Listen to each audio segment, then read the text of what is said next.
Eh bien, salut à tous et merci d'être présents pour du coup cette nouvelle réaction à chaud, cette fois-ci sur Stalker 2 Heart of Chernobyl. Alors, j'ai donc terminé le jeu. Bon, c'était hier soir, hein, voilà.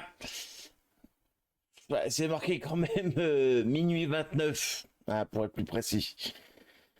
Donc, je l'ai achevé hier soir en effectuant bah, évidemment toute la campagne solo, en effectuant je crois la quasi-totalité des quêtes annexes, en ayant récupéré plus de 90% des caches, en ayant visité les anomalies, et puis tout le tout team.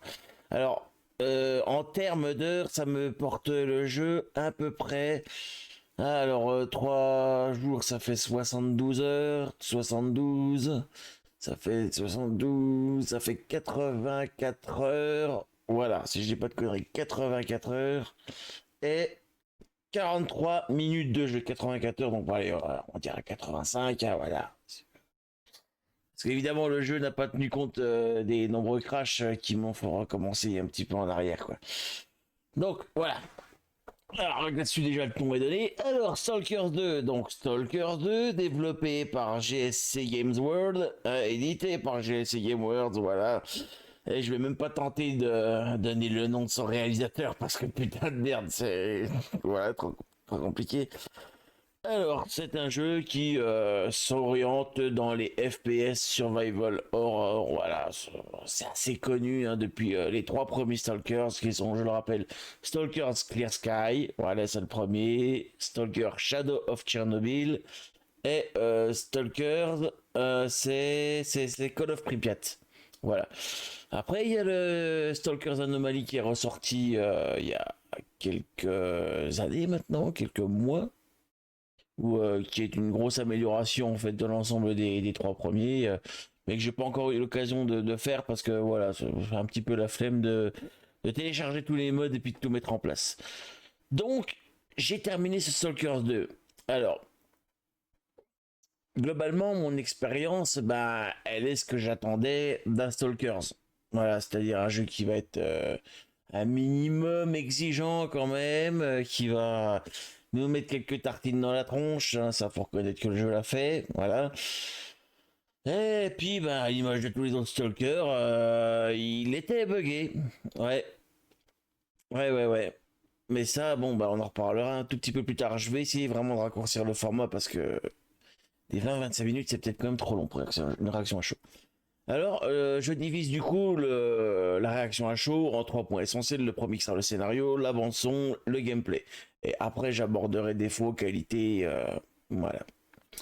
Alors donc, du coup, on commence évidemment par la première partie, le scénario. Dans ce scénario, en fait, on incarne donc un stalker du nom de Skiff, qui, bah, au début, se retrouve à aider un scientifique à étudier les anomalies. Donc, c'est les événements climatiques surnaturels qui se déroulent dans le jeu. À savoir que ces saloperies, ça peut être des manifestations gravitationnelles, ça peut être des anomalies pyrotechniques, du feu, des anomalies électriques. Est-ce que j'ai vraiment besoin d'expliquer celle-là? Des anomalies psy, donc ça, des hallucinations, quoi, ça va vous griller le cerveau. Qu'est-ce qu'on a donc? On a des anomalies aussi devant, hein, des putains de grosses tornades, voilà, c'est assez varié sans être hyper expansif. Mais ce genre de saloperie, ça fout vite la merde. Alors, donc, Skiff, avec un espèce de scanner qu'il active dans les endroits où les anomalies se manifestent, bah en gros aide un scientifique. Là, pour l'instant, le but n'est pas non plus vraiment très expliqué, hein. Mais Skiff, il se fait attaquer.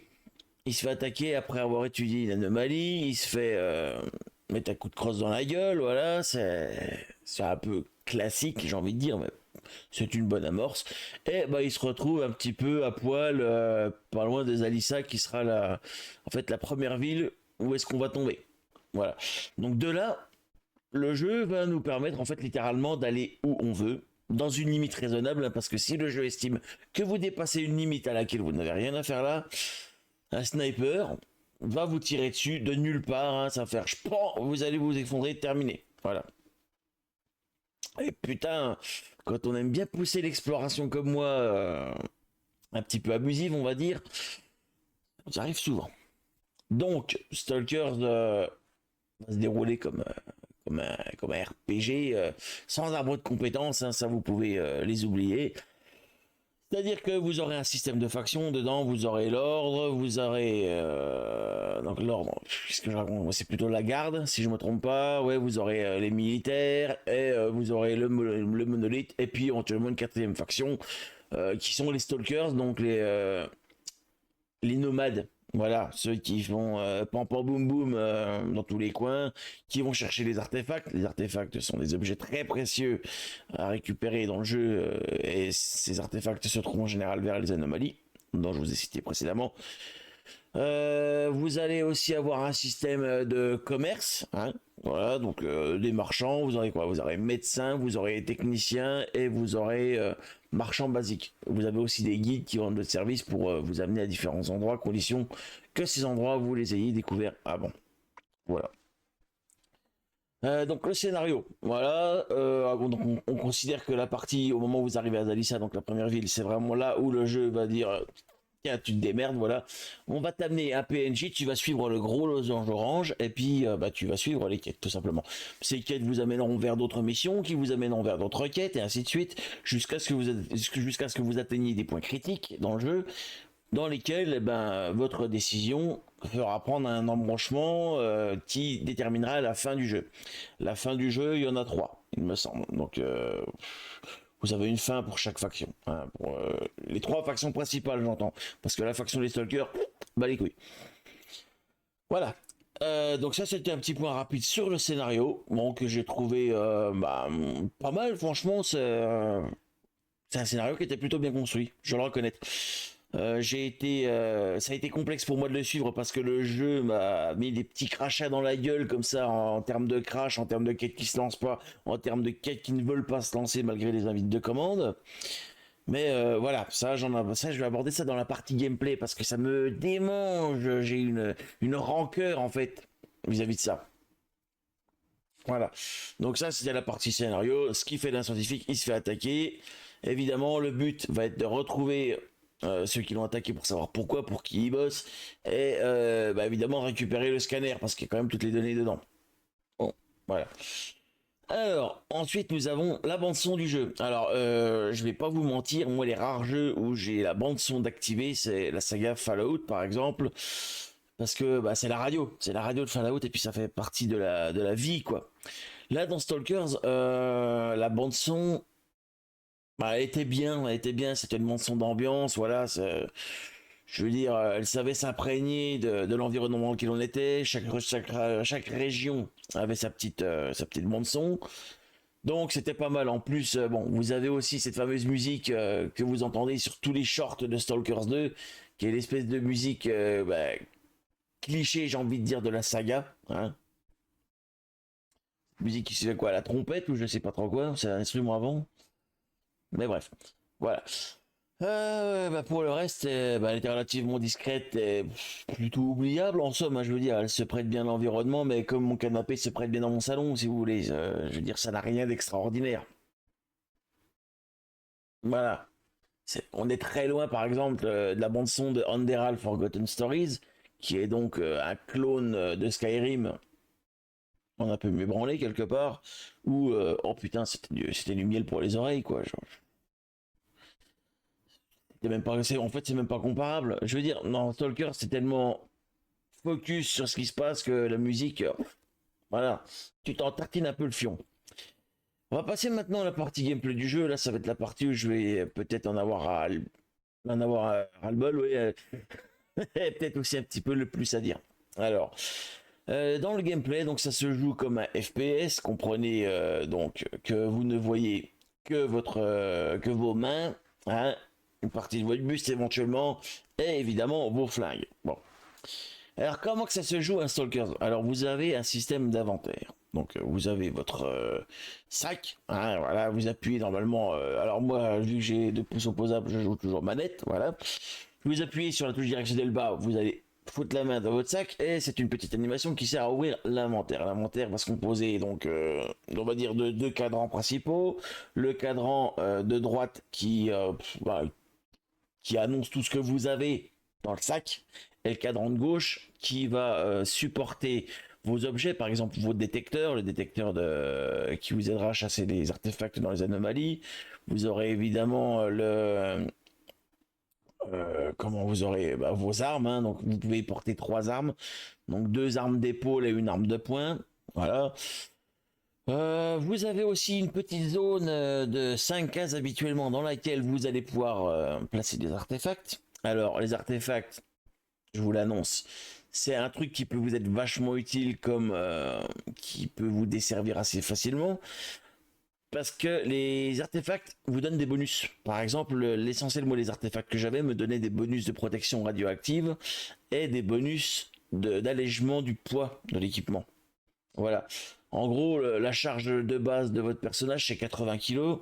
Donc, vous avez ce que vous portez en tant qu'armure, en tant que arme, et vous avez l'inventaire. Tout ça se cumule dans une petite barre qui va du vert, où vous pouvez galoper comme une gazelle, à rouge, où vous serez cloué sur place. Bon. Sachant que dans Stalkers, vous devez gérer les armures comme suit. Soit votre armure est équipée d'un casque, donc c'est-à-dire c'est dessus, c'est compris dans la tenue, soit elle n'en a pas. Dans la tenue de base, vous n'en avez pas, et dans l'idéal, faut toujours mieux avoir un masque à gaz avec soi ou autre chose. Non pas que j'en ai eu foncièrement besoin, mais le masque protège en fait, aide à la protection radioactive, à la protection psy et à la protection corrosive. Voilà, j'ai pas eu de problème de gaz ou autre chose vraiment où ça a eu une incidence. Parce que les 3 quarts du jeu, après je suis tombé sur une armure spéciale. Et voilà quoi. Je veux dire, ça faisait le taf. Concernant toujours les armures, vous avez un système qui vous indique évidemment tous les bonus dont elles disposent, hein. Donc protection physique, comprenez les coups. Donc les coups soit de la part des mutants, les explosions de grenades, les balles, les coups de couteau, voilà. Les dégâts physiques en somme. Vous avez la protection contre les radiations. Radiation, je pense que tout le monde sait de quoi il s'agit, hein. Faut faire un cours de chimie. Vous avez la protection contre les dégâts psy, donc contre les dégâts d'attaque, je vais appeler ça psychologique, hein, voilà, c'est en somme, vous avez certains mutants qui ont la possibilité de foutre votre bordel de foutre le bordel dans votre cerveau, voilà, et vous serez dérouté pendant un temps. Et évidemment, ça vous fait des dégâts. Donc, plus cette protection sera épaisse, moins vous serez en train de chanceler avec ça. Vous avez quoi encore, la protection contre les acides et contre le feu, voilà, bon ça, je sais pas tellement besoin de vous l'expliquer, vous comprenez très bien ce que ça veut dire.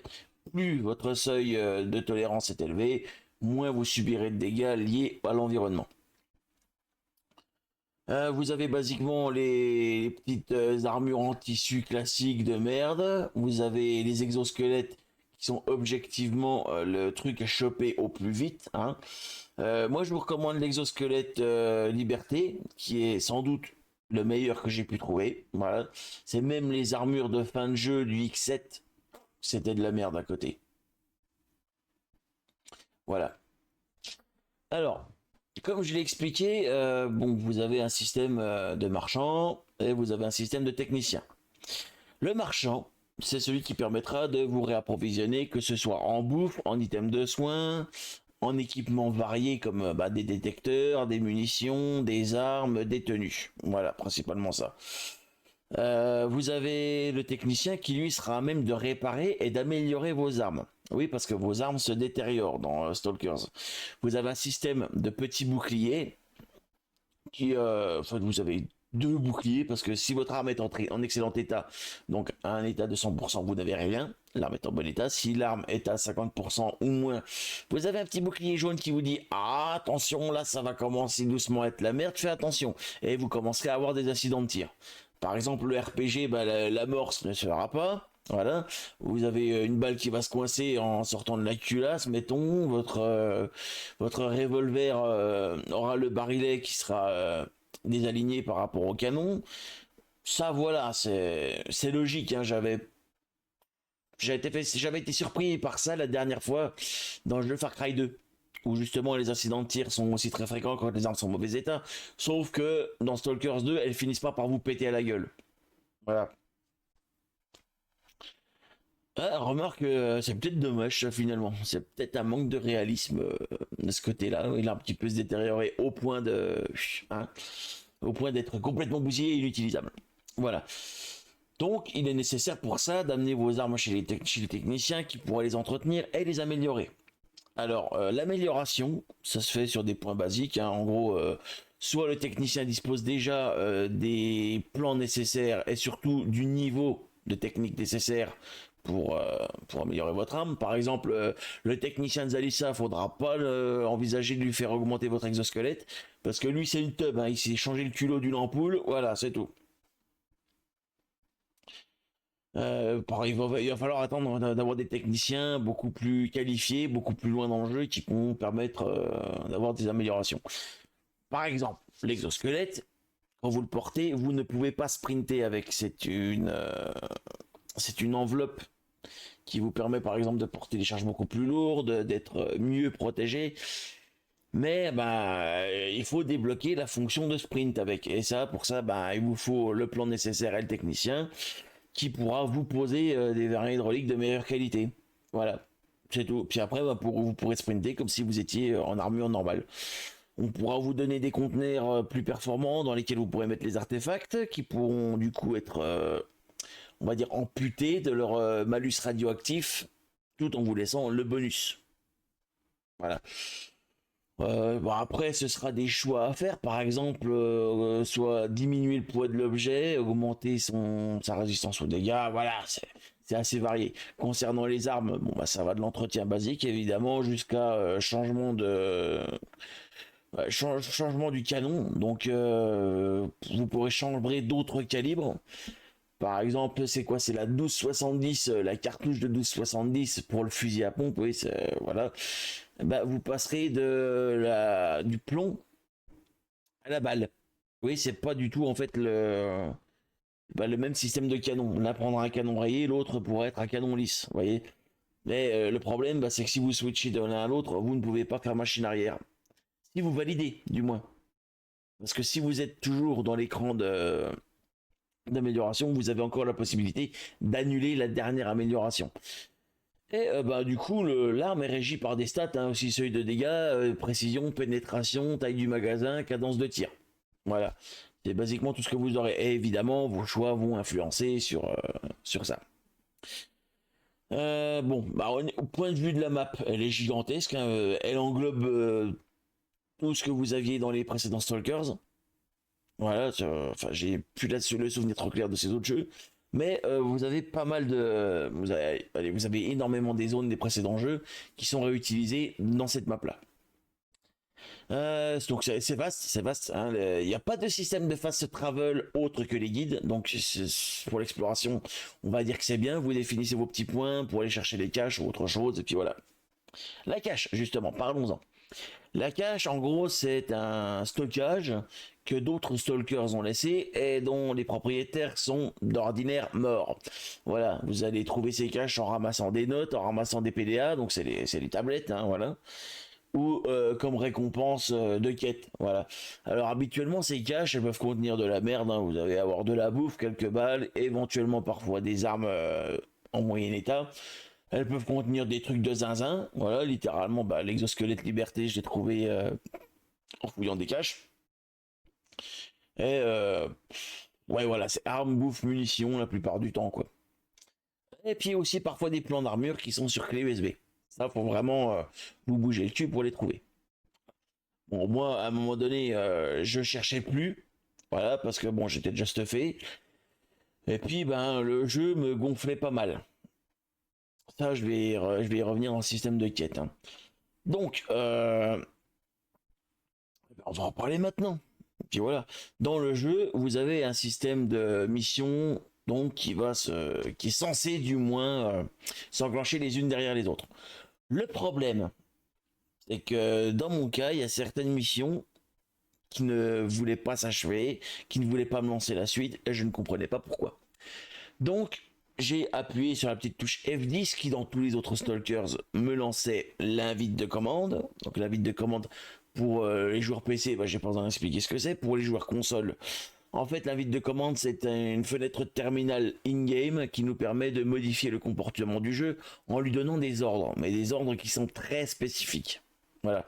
Par exemple, désactiver les collisions, rajouter des munitions, avoir telle arme, rajouter des objets, augmenter mon fric ou autre chose. Voilà. Donc, j'ai dû utiliser ce système-là pour soit achever des missions et lancer des autres. Et à un moment donné, je pense que ça a foutu une merde pas possible. Parce que le jeu me lançait une mission. Parfois, j'arrivais à la finir. Et du coup, ben, il me lançait plus rien. Parfois, je n'arrivais pas à la finir. Et puis, du coup, ben, le jeu, qu'est-ce que je fais maintenant? Il va lance-moi la suite, connard. Mais comment je fais?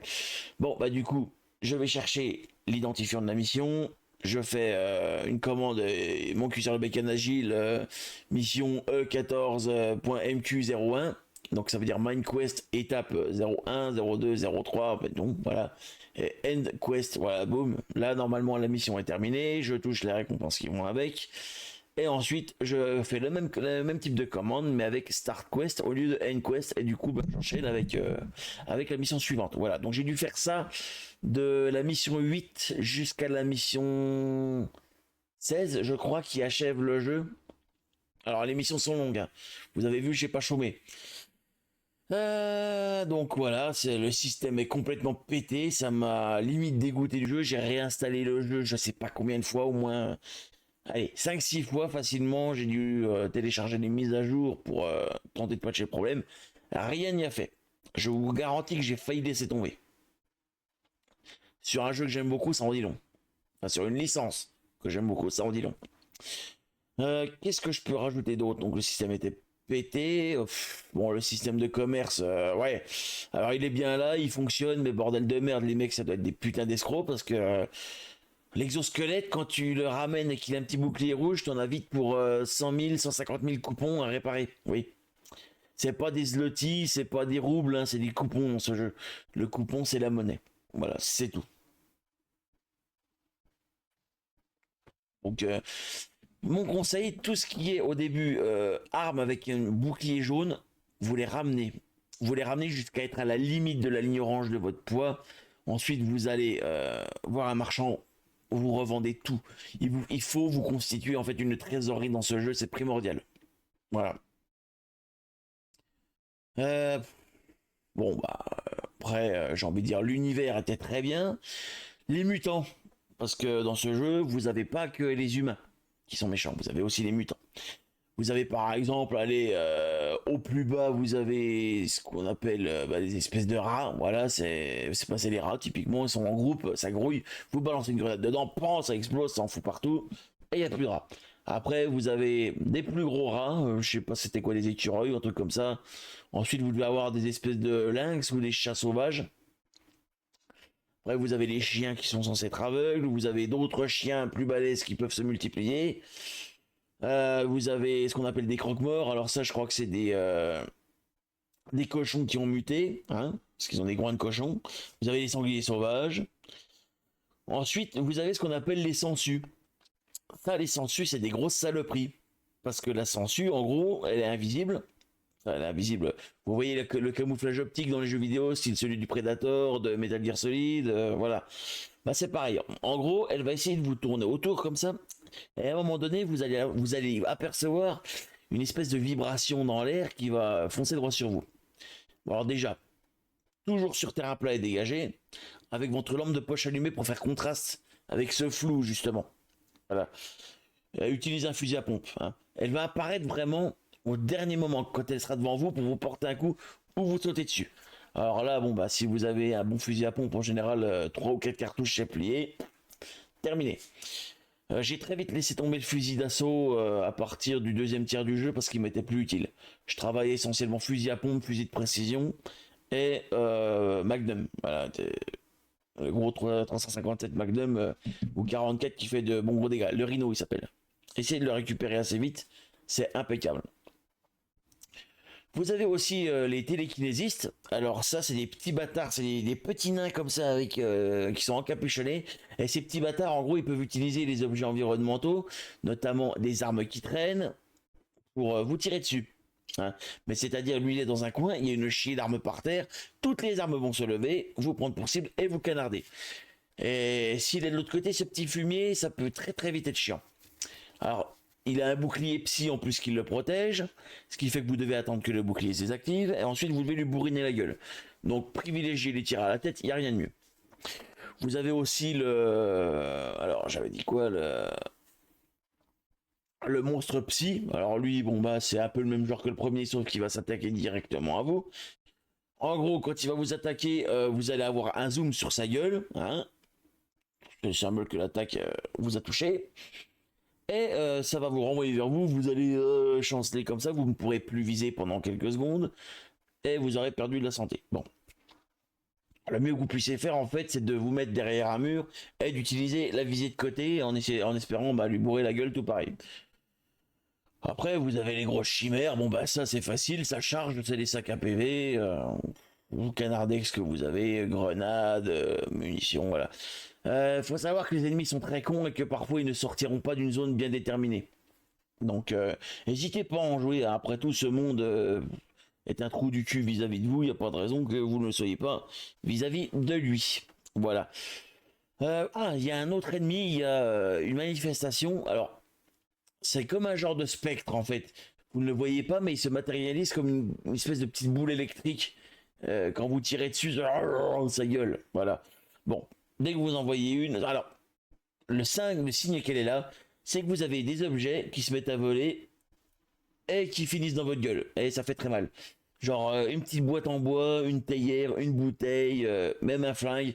Wow, il va essayer de vous les envoyer dans la gueule. Il est quelque part, vous le trouvez, quelques cartouches, vous le butez. Voilà. Ah, puis vous avez évidemment le zombie, hein. Alors, zombie, c'est un peu exagéré parce que techniquement, bah, ils sont pas morts. Je veux dire, c'est des mecs qui ont le cerveau grillé, littéralement, ça devient des marionnettes. En gros, parfois, quand vous atteignez certains points, vous avez des cadavres un petit peu partout, ce qui semble être des cadavres, vous ne pouvez pas les... Est-ce que vous pouvez les fouiller? Quoique, il me semble, oui. Vous pouvez quand même les fouiller, tout paraissait normal, et vous atteignez un point, et là, boum, les corps se relèvent. Alors quand c'est les premiers, bon, une bastos, ils vont tomber, et après, il faut impérativement les achever. Tirez-leur dans la tête directement, perdez pas de temps, comme ça vous gaspillerez moins de munitions. En général, il y a un événement psy dans les parages pour que ça arrive. En l'occurrence, le connard qui vous attire à lui, c'est en général de sa faute s'il y a des corps qui se relèvent. Bon. Qu'est-ce que je peux dire bah, au niveau exploration, le jeu est pas mal. Quoi. Je veux dire, la map ne vous indique pas grand-chose au début. Vous avez effectivement une carte un peu satellite, style Google, dans votre PDA. Et vous voyez les bâtiments, mais il n'y a rien indiqué dessus. C'est à vous d'aller explorer librement le coin. En explorant, il se peut que vous tombiez sur des caches qui sont fermées par des codes, par exemple, ou simplement par des cadenas avec un petit jeu de plateforme à réaliser pour entrer dans le lieu. De ce côté-là, c'était impeccable. Niveau exploration, je me suis pas emmerdé. Comme dit, vraiment, le seul gros obstacle que moi j'ai rencontré dans ce jeu, c'était c'était le jeu qui était buggé à mort. Vraiment. Je me suis énervé sur Instagram parce que là, je trouve que les développeurs ont vraiment fait de la merde pour le coup. Le jeu, pour moi, ne devait pas sortir dans cet état-là. Alors, c'est peut-être ma version qui merdait, c'est peut-être le fait que les jeux sur PC peuvent être parfois assez instables. Mais putain, ça fait chier quoi. Quand ton jeu s'arrête, il crache. En plus, t'as le gestionnaire de crash qui lui bah, refuse de se fermer tant que tu l'as pas rempli. Ou alors faut le fermer par le gestionnaire des tâches, ce qui n'est pas sympa. Voilà quoi, j'ai envie de dire, le jeu a un énorme potentiel, il était attendu, mais t'as tous ces problèmes techniques qui t'en sortent, qui te fait non, je veux pas que tu joues à moi, allez, casse-toi. T'as l'impression que le jeu te repousse en fait, et ça c'est problématique. Que ce soit les dialogues qui se lancent pas, les quêtes qui se lancent pas, des problèmes d'armes dans l'inventaire. Putain, des fois je me retrouvais avec une arme dans mon inventaire que je n'avais même pas ramassée, et dont je me retrouvais équipé. À chaque fois, j'avais la trouille, je me suis dit merde, attends, est-ce que mon fusil à pompe high-tech que j'ai augmenté à fond, est-ce qu'il a disparu ou autre chose? Je vois dans mon inventaire, non, il est allé dans la sacoche, et je me suis retrouvé avec un espèce de fusil à pompe pourri. Bon, ça peut arriver. Alors, chose importante que je vous dis, c'est une astuce. Quand vous ramassez des armes, vous les déchargez. Toujours. Voilà. Ça vous fait des munitions en plus que les munitions, si vous les vendez bah, en marchand, ça vous fait des thunes en plus. Vous vendez les armes et les munitions séparément. Voilà. Qu'est-ce que je pourrais ajouter d'autre sur ce Stalkers 2? Donc scénario très bien, bande son ouais classique, rien de spécial, gameplay, exploration géniale, combat, les combats bon c'était du bien, c'était bien, voilà j'ai franchement pas grand chose à dire dessus, faut être un peu tenace quoi. Si par contre la lampe de poche on en parle parce que c'est de la merde. C'est littéralement la lampe de poche que vous pouvez acheter à 5 balles à l'intérieur du coin, vous voyez. Moi j'ai une Energizer, et elle éclaire aussi loin que cette lampe-là, c'est-à-dire bah, je pourrais vaguement voir en fait la télé qui est devant moi là. Et ça, bah, je me dis merde les gars, non vous avez chié dans la colle là. Je veux dire vous avez des équipements qui parfois sont de qualité militaire, les lampes devraient aller avec. Il y a pas de. Vous pouvez monter des silencieux, des trucs holographiques, des viseurs holographiques, des lance-grenades, vous ne pouvez pas monter des torches sur les flingues. Et en plus, les développeurs dans cet opus-là, ils ont supprimé les lunettes de vision nocturne qu'on avait dans les 3 jeux. Je suis désolé, par contre, ça c'est une idée de merde, d'accord. On a des tenues de combat high-tech, hein, l'exosquelette en fait partie, on devrait pouvoir avoir des lunettes de vision nocturne dessus. Et bon, bah, il y a des modes évidemment, mais les seuls modes que j'ai vus, bah, ils étaient pas compatibles avec mon gestionnaire de commande, ou alors c'était de la merde. Je vais dire, voilà, c'était de la merde. En gros, ça te changeait le filtre de couleur de la lampe, et tu pouvais vaguement, en fait, tripoter la puissance du rayon. Mais je suis désolé, non, c'était très mauvais de ce point de vue-là. C'était ni fait ni à faire. Euh, voilà quoi. Donc, je vais essayer d'achever cette chronique parce que ça fait déjà une demi-heure que je suis dessus alors que j'ai dit que je la faisais courte. Mais comme c'est un grand jeu, c'est vite très compliqué. Je vais pas recommander Stalkers 2. Voilà. D'ordinaire, vous savez ce que je vous dis, jouez au jeu pour vous faire votre propre opinion. Bon, je vous le redis encore, jouez-y pour vous faire votre propre opinion, peut-être que vous aurez plus de chance que moi. Mais en l'occurrence, moi je ne vous recommande pas Stalkers 2. Non pas parce que c'est un mauvais jeu, mais parce que les défauts techniques du titre sont encore trop présents en fait pour vous permettre d'avoir une bonne expérience de jeu. C'est extrêmement, c'est des jeux qui sont quand même très frustrants de base.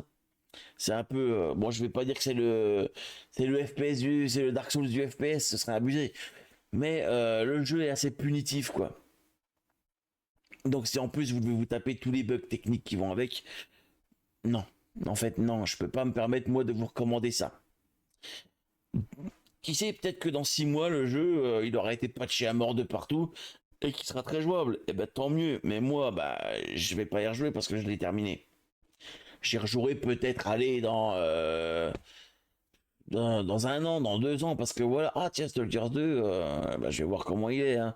Après tout, j'ai bien rejoué, j'ai bien accordé 3 chances à Fallout 76, donc c'est bien la preuve que je suis pas quelqu'un de spécialement rancunier. Mais voilà, Stalker 2, non, en l'état, je peux pas le recommander parce qu'il est très très mauvais techniquement. Voilà. Donc, c'était la réaction à chaud sur Stalkers 2 Heart of Chernobyl. Je vous invite évidemment à me partager l'opinion que vous avez eue de ce jeu dans les commentaires. Voilà, partagez vos astuces, dites ce que vous avez à dire sur le jeu. Allez-y, c'est là pour ça. Moi, je vous dis à très bientôt pour une nouvelle réaction à chaud, pour un nouveau live, un nouveau Digisection, que sais-je, ou peut-être même une première vidéo. Voilà, hein, je suis en train de faire mes tests son. Et je vous dis surtout, passez un excellent week-end. Allez, à bientôt sur la chaîne Le Rétromancien. Ciao.